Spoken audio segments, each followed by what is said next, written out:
7 tanda pelik badan anda perlukan magnesium. Kalau ada lebih dari 3 tanda ni, korang memang kena tambah magnesium dalam diet harian. Yang pertama, selalu krem kaki, tangan atau otot rasa kejang. Magnesium penting untuk rilekskan otot. Jadi kalau selalu krem tanpa sebab, terutamanya waktu malam, itu tanda kekurangan magnesium. 2. Susah tidur dan kerap terjaga tengah malam. Magnesium bantu rilekskan sistem saraf. Jadi kalau susah tidur atau selalu terjaga, badan korang mungkin perlukan lebih magnesium.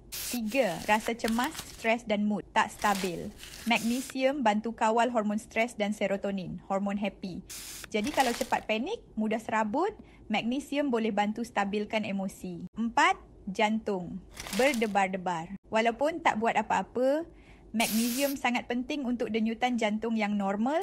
Kalau selalu rasa jantung berdebar tanpa sebab, boleh jadi badan korang perlukan lebih magnesium. 5. Rasa letih, lemau dan tak bertenaga seharian. Magnesium bantu badan hasilkan tenaga. Kalau selalu rasa penat walaupun tidur cukup, ini tanda badan korang kekurangan magnesium. 6. Sering sakit kepala atau migrain. Kajian tunjukkan orang yang kerap migrain biasanya ada tahap magnesium yang rendah.